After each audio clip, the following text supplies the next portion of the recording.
morning, I woke up with a strange heaviness in my chest. The house was quiet, but my mind was loud. The memory of his phone buzzing the night before refused to leave me. Whatever danger followed him was getting closer, and whether I liked it or not, I was already standing in its path. He barely spoke during breakfast. His movements were careful, his eyes distant. Yet before leaving, he paused at the door. "Please, don't open the gate for anyone today," he said. I looked up, startled. "Why?" He hesitated, then shook his head. "Just trust me." The door closed behind him, leaving me with more questions than answers. Hours later, a knock came. My heart raced. I remembered his words and stayed still, watching the door like it might open on its own. The knock came again, firmer this time. "Madam," a woman's voice called softly.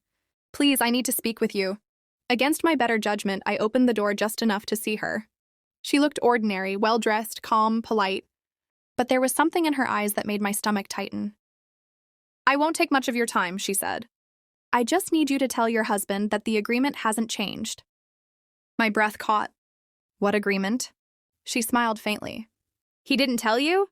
Before I could respond, footsteps approached from behind me. He was home. The moment he saw her, his face hardened. "You shouldn't be here," he said sharply. "And you shouldn't be delaying what was promised," she replied coolly. The air between them felt dangerous, heavy, like one wrong word could explode. "Everything." "Leave," he said firmly. "Now." She glanced at me once more, her eyes lingering, then turned and walked away without another word. The silence that followed was unbearable. "What is going on?" I demanded, my voice shaking. "Who is she?" He closed the door slowly, leaned against it, and shut his eyes.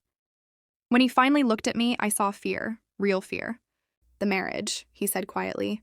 "It was part of a deal. One that was never meant to involve your heart." Tears filled my eyes. "But it did," I whispered. "It involved mine." He stepped closer, carefully, as if afraid I might disappear. "I know," he said. "And that's what scares me the most."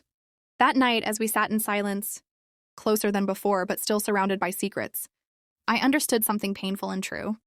This marriage was no longer just about a promise. It was about survival. And love, whether we were ready for it or not, was already standing in the middle of the storm. For more interesting stories like this, subscribe to my YouTube channel, Our Love Stories by Gibe Masola.